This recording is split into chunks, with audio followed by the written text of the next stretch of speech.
Yo, welcome to the Two Top Movies podcast. I'm Cam, I'm Luke. and we are talking about the highly anticipated movie Joker, Folie, Deux, also known as Joker 2, sequel to the first Joker, which came out in 2019. And I think we're for some opinionated people today. We've got some mixed opinions, I feel like. He doesn't know. We haven't talked about it. Yeah, so leading up to it, him and I have been talking about it and sharing things that I have found about it leading up to release. And we've made it a point not to share too much of our opinions on it with each other until now. Yeah.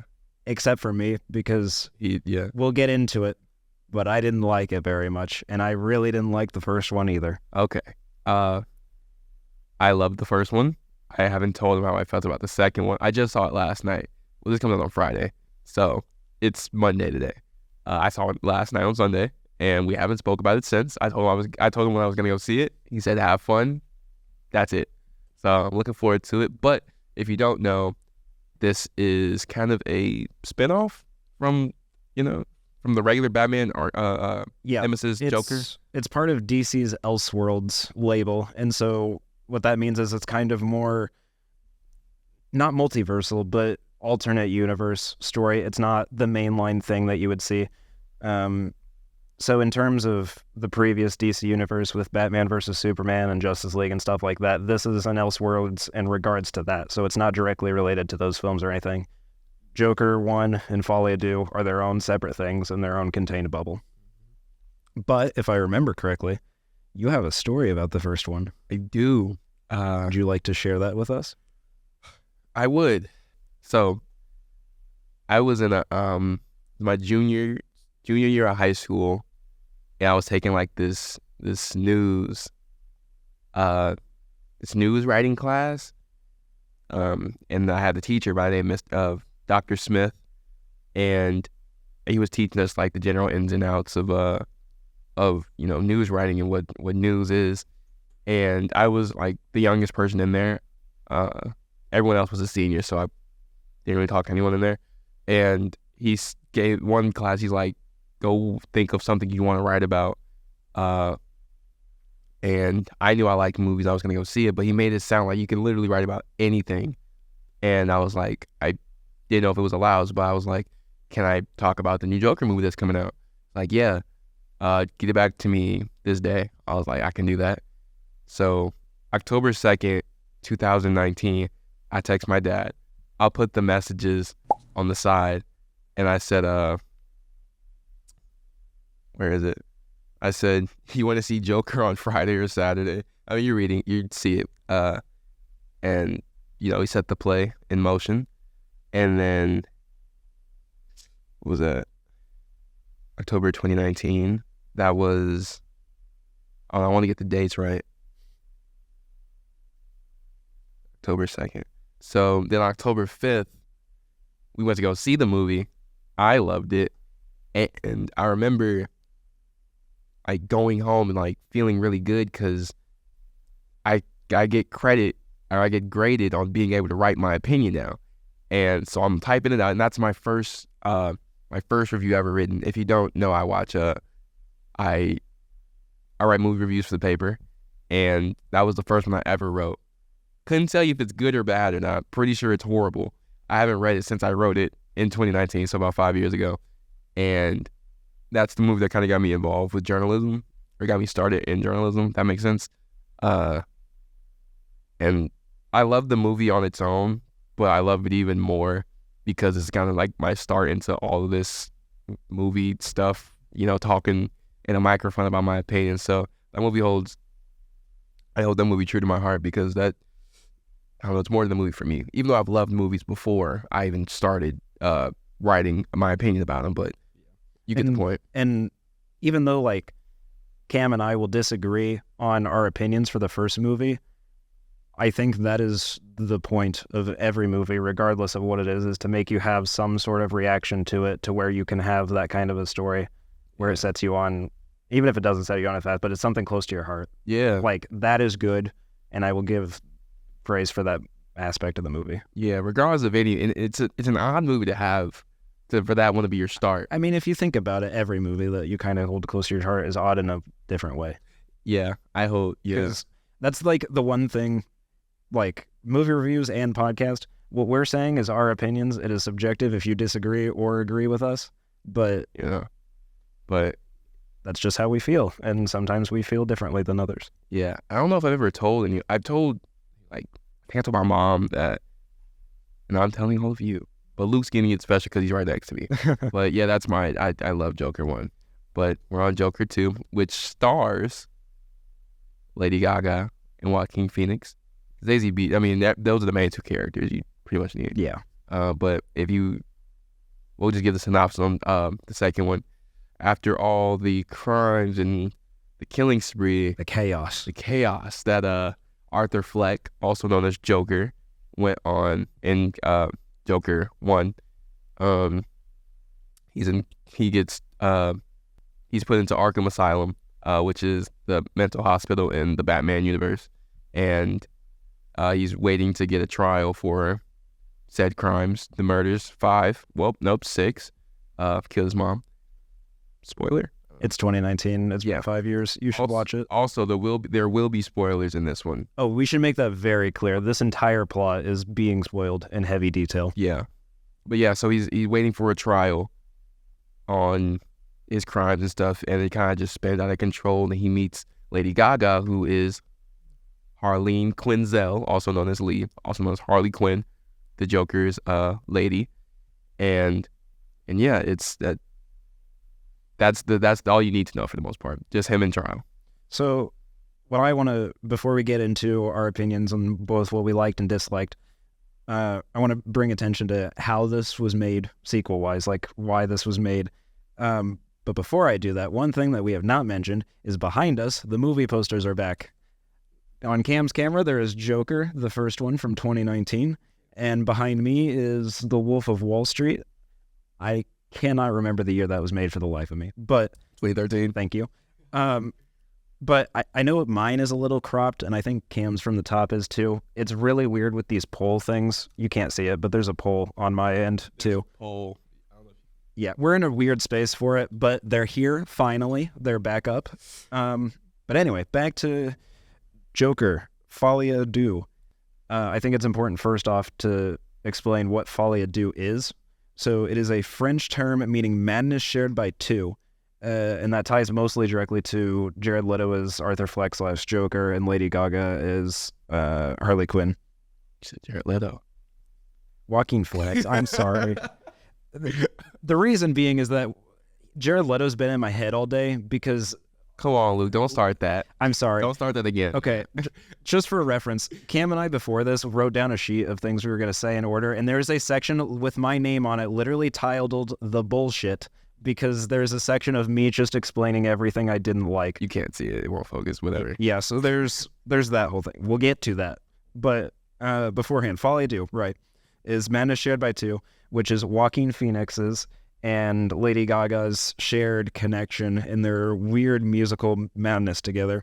Mm-hmm. And also the two brain cells left in my head after leaving this theater. But, yeah, we'll get to that. But this movie started mostly because Joaquin Phoenix had a dream about this. And this was in a Hollywood Reporter, I believe, earlier today on Monday, October 7th, that he had a dream about it and he pitched it. And they were originally considering this as a Broadway production, and then it was a movie. And I think it's better as a movie than it would have been as a Broadway production after watching it. There's parts that you can really tell in the music that are Broadway inspired. We'll get to that too. But, yeah, so there's that. But when we... You know what? No, I'm not going to bash it too much yet. Let's talk about what we liked first. Cam, you want to talk first? Yeah. Really a huge fan of the cinematography and all the shots. It's this one shot with, it's a silhouette of Arthur, but it's the camera's outside of his jail cell, so you only get the little square they get, and there's really good lighting. I'm a fan of that. I'm a fan of the music. It wasn't bad music, but I have another opinion of it being a musical. Yeah, me too. I was a fan of Lady Gaga and Joaquin Phoenix. You know, they really got along well on set. So their chemistry, it didn't seem forced, but it didn't seem forced, and it felt genuine and natural, which is, always a bonus. Sometimes you can't tell. Like in Superbad, I couldn't tell that Jonah Hill really didn't like McLovin. Yeah. But in real life, Jonah Hill made it clear he didn't like him. But no, that was cool. I like how they brought Zazie Beetz in, or Zazie Beetz. Excuse me if I pronounced her name wrong. I believe it's Zazie. Zazie, yeah. I'm a fan of how they did that. And I don't know, I enjoyed how they brought in other characters from Batman. They had Harvey Dent be the prosecutor in the case. Poor guy can never leave a courtroom unscathed. Yeah, man. Except for The Dark Knight, because it's not in a courtroom. But that's a different thing. Yeah, although I didn't really like the actor, because it wasn't to me, Aaron. I don't know. To me, for Harvey Dent as an actor, if you're not part of the story, not that he wasn't in this film, but if you're not going to end up becoming Two-Face or play a role leading into another film where you do become that, I'm not paying nearly as much attention to you. So for this, where he's just more of a minor role, I didn't mind him. I'm just indifferent on it. I didn't have too much complaints or praises. I was thinking about when the courthouse exploded that could have been his arc. Yeah. I was thinking that because, I don't know. You definitely see the foreshadowing of that. But as a comic book nerd, not a fan of that part. Okay, that's fair. And I'll get into that in a section titled The Bullshit. But cinematography was like the main thing for me. I said I like the music, but it's not one of those soundtracks where I can spin it in my everyday life, which I do often. Oh, all the time. Yeah. Every time I see you, you're blaring something, and it's always good music. It's not anything bad. I appreciate that. I'm a big fan of movie soundtracks, but this one I don't think I could listen in every day. But those are my pros. So for me, I will agree on the cinematography. I think this is the only reason that I really like this film. Okay. I will argue that, well, I don't know. One of three reasons I think I like this film. Okay. But the cinematography, there are shots that are done that are really, really creative. And the ones that stand out to me are the one that you mentioned with the silhouette. Mm-hmm. There's another scene where he gets thrown in a cell at night and the door closes, but the light from the window is perfectly on his face, like covering part of it. Yeah. And that's a really good shot. And the other one is during a scene where Harley comes to visit Arthur in jail, and she uses lipstick to draw a smile on the mirror. And then Arthur, pretend this is a smile, it's on the mirror. Arthur, lines his mouth up with it and then smiles, so it looks like the paint is on him and not the mirror. And to do that in a take is got to take some sort of skill, because I feel like it's so hard to communicate to that other actor when to stop, because if you get so close enough to the mirror to get that smile going, your eyes blur out because of the range of focus you're in. Yeah. So you have to have somebody else telling you when to stop or start or whatever. Which was also cool about that is that the focus shifted some parts. So when she drew the smile on the thing, on the window, the camera focused on the smile, putting him out of focus, but then it shifts back to him and goes back into focus of him with the smile on his face. I know that it's implied because we both seen it, but if you didn't see it, it's a really cool and creative shot. It is. And it's an over the shoulder, and I don't know, I really enjoyed that. And I really like some of the camera angles too. I know the Rebel Ridge episode, I really hammered down that point with the low angles, and it's not as prominent in this one, but there are a few where Joaquin Phoenix, his acting for this is so bizarre, but it's so good because he's this thin and kind of hunched over figure a little bit, brittle, where it makes him seem weak. But then whenever Joker comes out and he rises up and the cameras are lower and the shadows start taking a lot of prominence, he's becomes massive almost and more foreboding. So I really like that. And then there's a scene later on where he's in a car and there's a swivel shot, 360 going around inside the car as they're driving after the courthouse explosion. Yes. And I really liked that shot. Those shots inside of cars, to me, I feel like are kind of tricky to do, to get the camera to continually spin like that and not have the camera person in shot. You ever seen Waves? Don't believe so. It's like I think that's the opening scene of it. It's really cool. But they did the same thing. Yeah, but I liked those a lot. Joaquin Phoenix is easily the best actor in this entire film. I will die on that hill. There's no way he's not. For sure. Do I think it's worthy of any awards like the first one was? Not as much. I think he had a better performance in the first one than this one, but there were some really good moments that Joaquin had for this. But one of the things that stood out in contrast to the first one to this one to me was the musical scenes. And Folie Deux is portrayed as a musical, and Lady Gaga helps that part, obviously, as her role in singing background.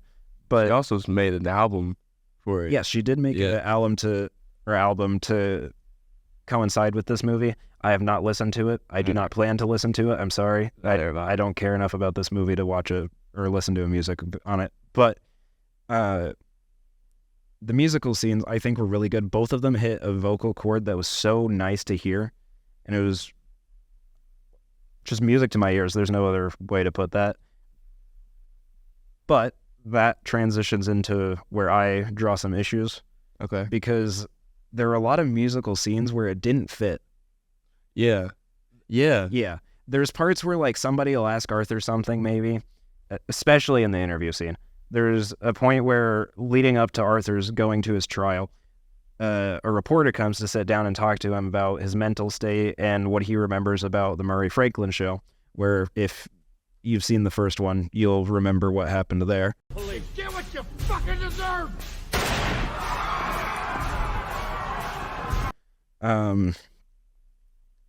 But instead of like giving a direct answer, he breaks out into song. And the song isn't bad, but it doesn't answer the question. And so I feel very left unfulfilled from that. Mm-hmm. And I know going into this, Todd Phillips said it's not a musical, but the music helps convey emotions that you can't say. But that's literally what a musical is. So I don't understand that. But outside of that, the songs are good. It's just their execution feels very off-putting, especially when there's a scene that you're so invested in for something. Yeah. And then it cuts to a song, and it feels so out of place. Like, the one that really got me from that was... Was it the one in the courtroom? Yes. Yeah. Like, picture this. You're in a courtroom, and Arthur's giving his closing statements, and finishes up what he's saying, and boom! The entire building blows up, and the screen goes black with dust. And you're like, okay, where is he now? Is he okay? And here he is in clown makeup singing. I'm sorry, but I'm not invested in that. Go back to the courtroom. A lot of the times it felt forced to be a musical. Yeah. And I told all my friends, don't talk to me about this movie, because they all saw it before me. They saw like opening night or whatever. And he was like, it wasn't Luke, but he was like, you seen you seen Joker yet? Like, no, I'm gonna see it this weekend. Like, well, can I tell you something about it? I'm like, no. He's like, I'm gonna tell you one thing. I'm like, dude, leave me alone if it's a spoiler. I'm like, no, it's not a spoiler. I'm like, what? He's like, it's a musical, dude. Like, it gets to the point where it's annoying. And I didn't get to that point where well, yes, I did. I got to that point later in the movie, but because at the beginning, they didn't do it enough to bother me. And if the music's bad and you're doing it often, then you're really doing a disservice. Or disservice to the audience, because if you want to see a musical, like, it's such a weird contrast. Like, you expect a musical to be kind of jolly and happy. That's what I think. But then you get this thriller, dark mood the entire time, which doesn't really go together. Especially when the first one had such a gritty tone to it. Yeah. And then you come into this musical thing where some of the designs for the musical numbers are really colorful and well done. And I give it credit for that. Those were the Broadway aspect I mentioned earlier that kind of inspired comes in. Mm-hmm.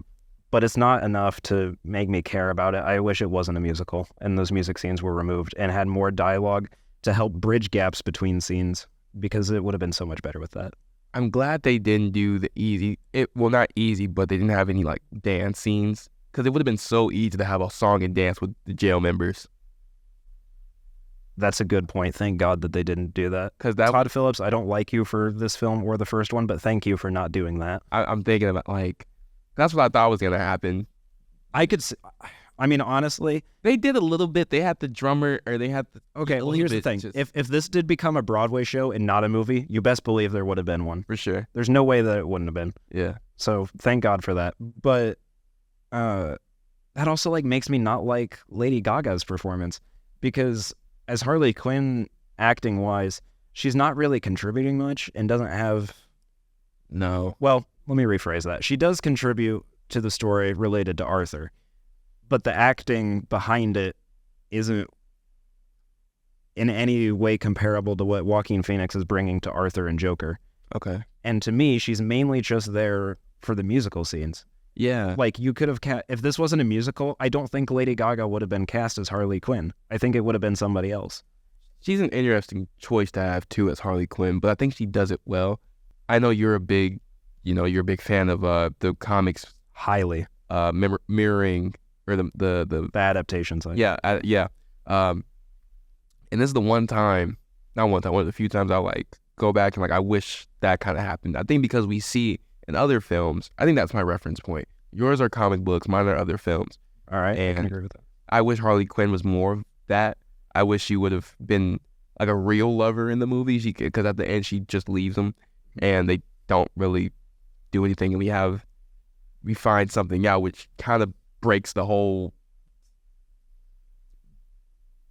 relationship between Harley and Arthur, Yeah. which we'll get to at the BS point that Yeah, Luke the said. bullshit. Yeah, and I don't know, the musical, it just, you can't go from something so dark, and I think I like the singing because it's not good. Arthur has a very hoarse voice, Mm-hmm. and it's very ashy, which fits well, but you give me something so dark where a guy is bashing a guy's head in the wall to the point where you can see his brain, and you come in with the next movie and he's singing. I don't know. I just couldn't. It doesn't play well. Right. It's just not fitting. And I'll spin off a little bit what you mentioned too about the comic versus movie background of it, because there is a movie that does Harley Quinn's origin well, and I hate that it is 2016 Suicide Squad, because everything else about that movie pretty much sucks. But Yeah. So for those of you who don't know and aren't comic geeks like I am, Harley Quinn actually originated in the Batman animated series with Bruce Timm, and was not originally from the comic book. She was later transferred from that. Okay. And she was Joker's psychiatrist in Arkham.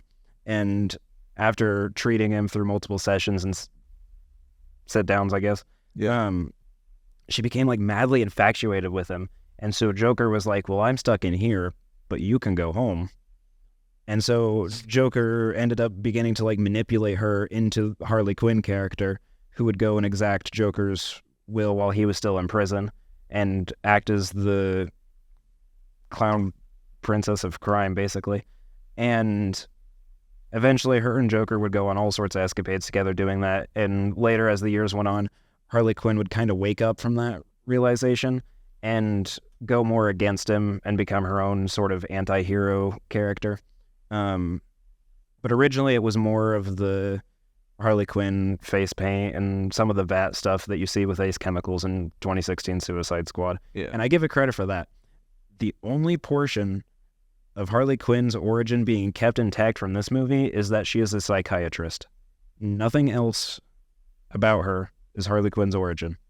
And that ties into what, like, one of the main things that I really disliked with the first one is that Arthur Fleck wasn't really Joker. It was just a mentally ill person dressed as a clown. Okay. And boy, do I want to transition into the bullshit out of that. But Yeah, if you have something else to add, go for it. Did we do the cons yet? Or we have to beat it? I think we were in the cons. Yeah, we're in the cons now. If you have anything else to add, go for it. But otherwise, I'm going to talk about it. The cons. The BS, we're doing that. We're doing the ending. That's the BS part of it. We could do that then. There's a lot, but the ending is the main part of this. I feel like we didn't get anywhere.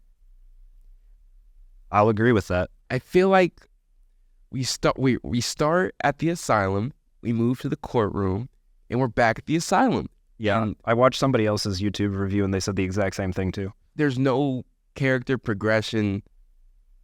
Harley leaves, which it goes with your point that She was only there for the musical To aspect. me, it's just not even Harley. Harleen, we'll call her government. I wouldn't even call her that. I'd call her Lee. Just Lee, some random yeah, character. Lee, Not yeah. even Harley. I mean, like, they specifically say at one point in the film it's Harleen Quinzel, but to me, nothing other than name dropping her as a psychiatrist makes her Harley. I'm sorry. Yeah, I can't acknowledge her. She had such an her explanation for being in the asylum was that she was just a fan Yeah. and she just wanted to get not close good. to him, which is so odd because she comes from money, but she chose to just go in. She checked herself in. Yeah.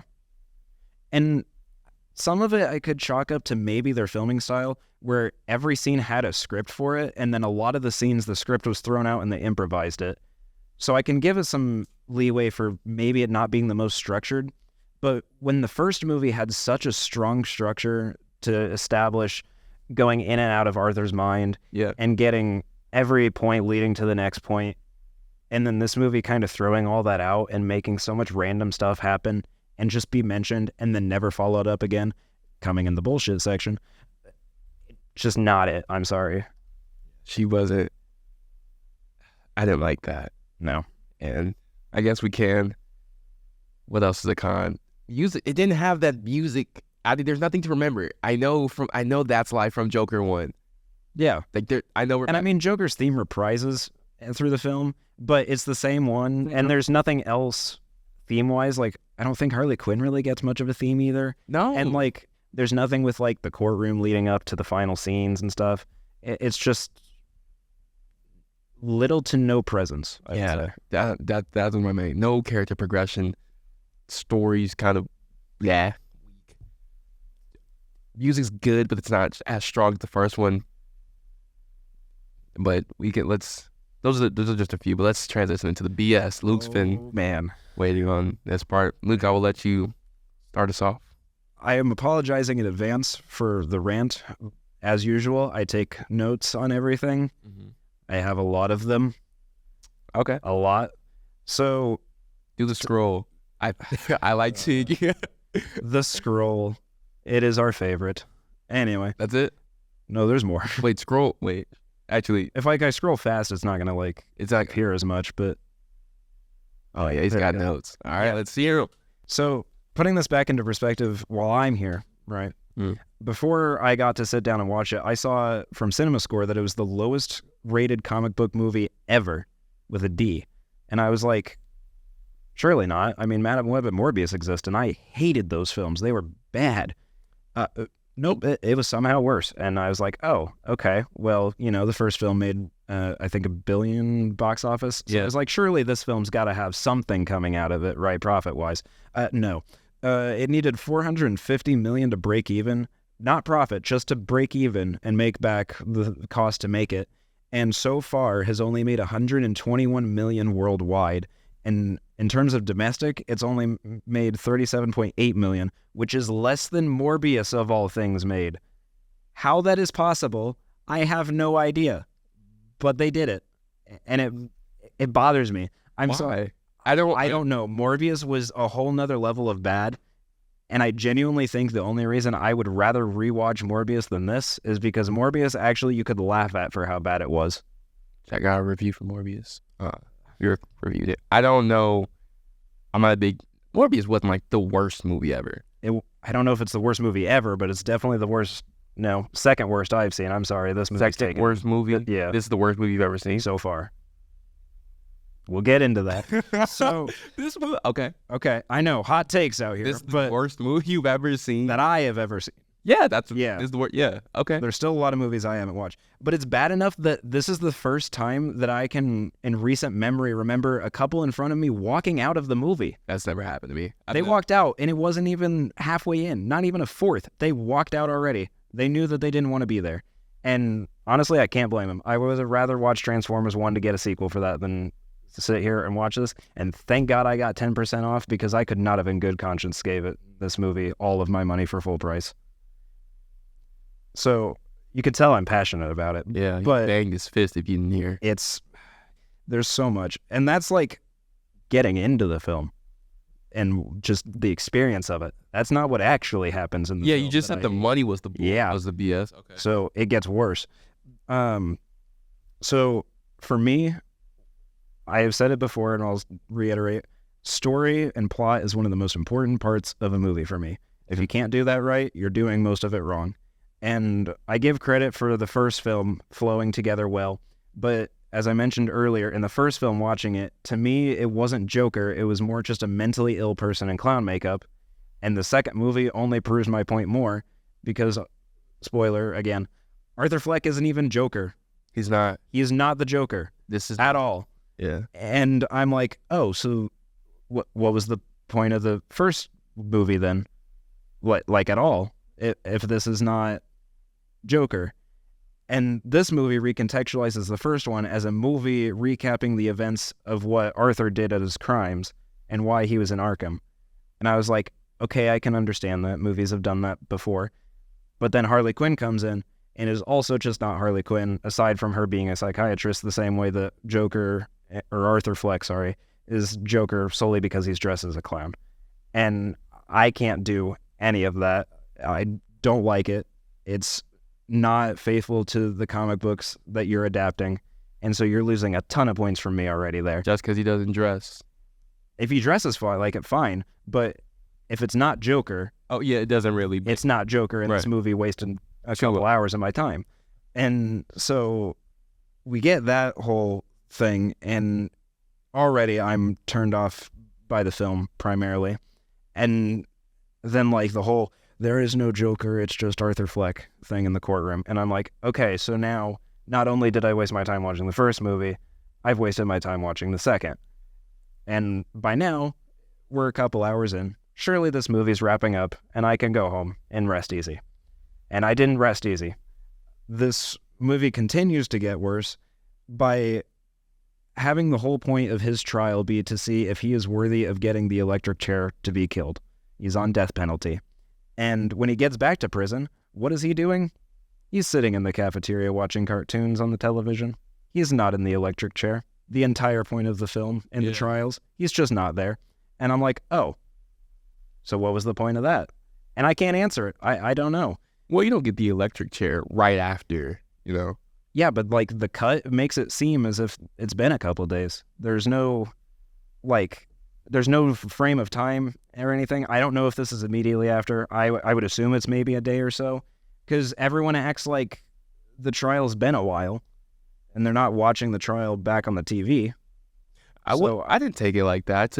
I mean, even since he was convicted, I think once you're convicted, it takes. I don't think you go the day after to get in the chair or get. Maybe not, but I know what you mean. yeah, to me, it felt like if you're going to build up this point of, yes, he's going to the electric chair to you die, should show us. you should show that he's going to die in the electric chair. But you want to know how he dies instead? This is, honestly, I can't even explain how bad this is to you. I hate every part of this with every fiber of my being, if you can't tell. Like, You want to? You oh, I'm going to say it. okay? One of the guards comes up to Arthur while he's sitting watching these cartoons after the trial. Says, Arthur, you got a visitor. And Arthur gets up and walks down the hall. What do you think it is? Who do you think the visitor was? There is no visitor, I don't think. I don't think so. That guard waited way too long at the other end of that hallway. to find out. Yeah. Yeah, so I don't think there was one. Yeah. Well, no. Then the way I'm telling you what you just said right now is he set him up. That's what I think the guard did. I think the guard held the... Oh. Yeah. Okay. So Arthur's walking in this hallway. The guard goes around the corner ahead of Arthur and doesn't come back for a minute, and this inmate catches up. Random inmate. Not this other inmate that also has no weight to the film that just happens to talk to Arthur for every time that he's in prison. Just some random guy that mean-mugged Arthur at the very beginning of the film twice. And he comes up to him and is like, hey, Arthur, can I tell you a joke right quick? And Arthur's like, yeah, sure. And he goes off about seeing this retired clown that used to be famous in a bar. And he's like, oh, can I get you anything? And the clown is like, oh, yeah, if you're paying, you can get me whatever. And the other guy, the inmate, says, okay, well, that's good, because if I'm paying, you'll get what you deserve. And call back to the first film where Arthur says the same thing before he kills Murray. And this random inmate shanks Arthur to death.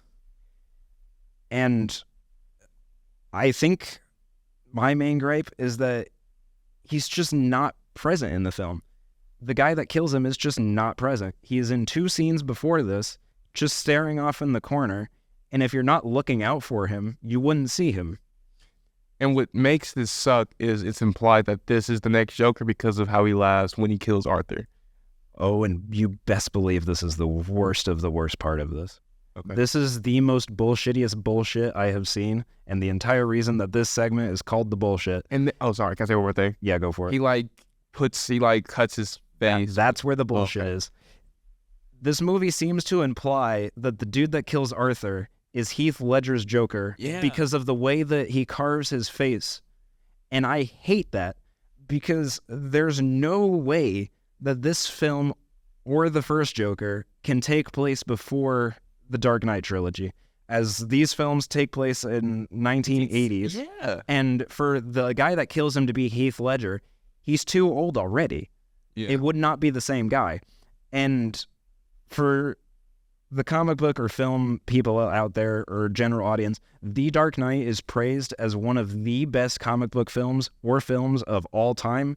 And I will agree with that. There's things I don't like about the film, but it's not enough to where I would rate it anything lower than a 4. The Dark Knight is one of the best films and superhero films ever made. It is like gospel to comic book nerds like us. And I don't know comic. Okay, comic book nerds like me and movie nerds like him. Yeah. So to imply that it's Heath Ledger's Joker feels really disrespectful. And it comes out of nowhere, and I'm like, why? And then it gets worse when this Hollywood article that I mentioned earlier gets released today, where they also talk about how the first film was supposed to do this with the carving, and that the first film was supposed to end with Joaquin Phoenix doing that, but because Christopher Nolan was employed by Warner Brothers, he had the right to shut it down and stop it from happening. But now that he's not a part of Warner Brothers, which he left before making Oppenheimer, they were allowed to do it. And I hate all of it. I just do. There's nothing good about it to me. Yeah. So that is my spiel of the bullshit. Cam, do you have any input on the bullshit? I didn't. Sorry, I zoned out at the end. I'm sorry. I yapped for a long time on no, that, but I really disliked it. I didn't even consider that this was kind of a nudge to Heath Ledger's Joker or just the Dark Knight, which came out in 2008. But since you're speaking that is really disrespectful to Heath Ledger because one, because of time period, like they don't even sync up. But to Heath Ledger, I don't think a villain could get any better than that. And the reason why I say that specifically, one, because the acting performance was really good, but Heath Ledger wasn't even in the movie for that long. I think he was only in there maybe max 15 minutes. Yeah. And the impact he made was almost bigger than Batman's. And he won an award for it even. Yeah, Best Supporting Actor. But that's a whole separate thing. Right. But just the time period doesn't sync up. Batman's pretty... The Dark Knight came out in 2008, and this is supposed to take place in the 80s. Yeah, I believe the first one... I wrote it down, I think. Let's see here. First one is supposed to take place in 1981, and I believe the second one is a couple years later, like 1983-ish. Yeah, that... I don't know, just that flow of time doesn't work, and I don't know, I don't like the two plots or and some of the colliding. And some of the designs also don't line up, and understandably some prequels to original films will change designs, but in the world of comic books, if you do that, you've got to be very careful on what you change, because then everything else falls apart. So seeing this version of Gotham City and Wayne Manor from the first one and the way the Waynes die and stuff is not at all the same as to it was in the Dark Knight trilogy. So there's no way that these two film franchises are connected. You could maybe get away with being the actual Joker of this universe is similar but not the same as Heath Ledger's. But even then, why? You already had Arthur Fleck built up in a first movie to be Joker. Yeah. Why throw it all out? It makes no sense. And it kind of... I also don't like how he had such a cult following, and what's gonna happen now? You had the first watch. You had Arthur Fleck create all the chaos, and I had all the people want to be like him. But you had this new guy, and what's gonna come after that? Are people just gonna randomly start killing each other? Everyone's gonna run around in Joker mask, and I get that's kind of imply how the first one ends, and how this one goes too, because there's a very minor scene or a very short scene where the courthouse explodes and someone in a Joker mask comes and saves them. Yeah. But I just don't know what they're gonna leave, what they're gonna continue with, if anything. I hope they leave it alone. I mean, honestly, this movie didn't need a sequel. It didn't. And I think I would argue it's disrespectful that they tried to even make one, because as a person who didn't like the first one much, I gave it a 3 out of 5 for reference for the first film. Oh, I would rate that a 3 out of 5. I thought you gave it worse than that. I thought so too, but I looked back at my notepad at home for movies that I've seen. I'll review, put the scores down for everything, even if I don't have a review on it. So I know for reference, if it comes back later, I can look back on it. I thought it was lower, but it's a 3 out of 5. So does that still hold true? Yes, for the first one. 3 Okay, out of 5. I thought you loathed it. Like you couldn't. Even... I don't like a lot of the first one, but at least it did so much better than this. Yeah, It wasn't disrespectful to anything. It was, I mean, maybe disrespectful to like Joker's lore and origin and stuff, but the second one just does so much more wrong and so much more disrespect to Dark Knight trilogy, Heath Ledger, comic book origins, all of that. I genuinely hate it, and I don't even know. I would rather rewatch Morbius for an entire day than sit through this film again. And I so wish that I could have just watched Transformers 1 again to get that as a sequel, a movie that is actually worth some time. So what are you rating this out of 5? It's the question everyone wants to know. Low. So looking back at my notes after I left this theater for all the scores, right? I was like, this movie has to be worse than Morbius. There's no way it can't be. And so I used my scale thing and got it up to a 1 out of 5 rating. And then when I got home, I looked back on my notes, and Morbius somehow is also a 1 out of 5. And I think the only reason that it is not 0.5 is the cinematography was enough to keep me afloat to praise this, because Morbius had so much wrong for it, but cinematography was not one of them. So if it had that cinematography, it maybe would have been a 1.5 on par with Madam Web. Okay. Where I rated that. But Morbius doesn't have that. And if this movie did not have the cinematography it does, but retained everything else, you best believe this would be a 0.5. Okay. Because I can't personally bring myself to rate a movie anything lower than a 0.5. Yeah. Because if you watched a movie, something about it had to make you go there. And to me, that's worth something. So I at least chalk up 0.5 of rating for that. Yeah. Okay. So, yeah, for me, it's a 1 out of 5. I don't recommend this movie to any audience. Okay.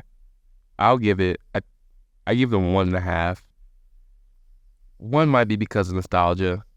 And I know that's kind of a crappy reason to give kudos to something, for this one. But I don't know, I just can't beat it. I was really excited to see it, but I was very disappointed after I finished. There was no, like I said, there was no progression, and the plot kind of doesn't go anywhere. And a lot in that courtroom scene when it blew up, it kind of just felt like they just needed to add something. Because although it was random, well, for starters, it was random, and it didn't really go anywhere. Then that's the basis of the whole movie. And there's a lot of plot points that I didn't even mention in the bullshit part just because of how long it would take. But another one of those that happens and has no weight behind it is Harley Quinn getting pregnant, because it's mentioned in one line of dialogue and never brought up again. I think she was lying. She most certainly was. But still, to never acknowledge it in a scene past that is a little strange. Well, she said earlier, she was lying about something else, so it's kind of implied that... It's implied that she's lying, but I don't know. Still, if you're going to pull that card out for one line and then have Arthur believe it and then not follow up with it, I'm sorry, but you're losing me at that point, too. I wasn't too mad about that, because It's just one of the other things I would consider bullshit about this film. Yeah. I gave it a 1.5. It just doesn't do anything for me. The music was decent. It wasn't that good. Can't really play it outside of anywhere. It didn't fit with the movie. We get a cheap excuse for an ending. I don't even really care to know who this new Arthur Fleck was because I've invested 4 hours into Joaquin Phoenix's Joker. 4 hours as in 2 hours in the first one, 2 hours in this one. And it's just not there for me. To that, I issue apologies to Jared Leto's Joker. I didn't like your performance, but at least you were actually Joker. Is this Joker worse than Joaquin Phoenix's? Or is he worse than Leto? I would say. Jared Leto, Jared Leto's actually Joker. He may not act like him in every aspect, but the origin is still the same. He actually does Joker-like things. And back to still the same point I've had for the first movie in this one. Arthur is not Joker. He says it himself. Arthur's just a mentally insane guy dressed as a clown. But I dislike it. What mentally sane guy says, there's multiple personalities in me? I know, but still that just furthers my point that, why? Yeah. That's fair. It's just not it for me. I'm sorry. It wasn't. Yeah, I wasn't trying to defend that from that point. I was trying to be devil's advocate. No, I know what you mean. But yeah, disappointed. I've been waiting a while for this movie. I was very excited to see it. But win some, you lose some. Oh well, just another movie. But Joker 1, that still holds true to me. And this doesn't bring down the legacy for me. Yeah, I think even for the issues I still have with the first one, I still think the first is worth your watch for the parts that it does right. But just don't watch the second one, please. I beg of you. It's not worth it. But yeah, that's our take. I've been looking forward to recording this for a while. You guys should have seen how before this official take how I was doing the first time. I kept smiling. But no, we've been looking forward to this one for a while. I think since before we even recorded the first episode, we've been looking forward to talking about this a lot because we both knew going into it our differing opinions were going to be something that was really neat because I don't know. I think up until now we've not really had anything where I feel like we've disagreed heavily on where I've been able to rant for that long about something. Well, we don't disagree on this movie. I mean, I'd say okay, there's parts we agree on, but I don't think okay. You don't like it? I don't like it? Yeah, I see what you're saying. I mean, yeah, but yeah, we've got one more that Luke's looking forward to. We're also doing Halloween movies for the rest of the month. Happy Halloween. Happy October month. The month of the spook. But yeah, we're gonna try a different have a friend and she's really into a very niche spectrum of horror. So I'm looking forward to that. She's always into stuff that I've never seen or heard of, but I hope you guys look forward to that. It might be unknown, but it'll be something different. But thank you guys for watching this episode. Hope you enjoyed it. Let us know your thoughts and opinions on this new Joker movie. Because you sure know ours. But yeah, we'll see you in the next one. I'm Cam. I'm Luke. And see you next week. Bye-bye. Peace.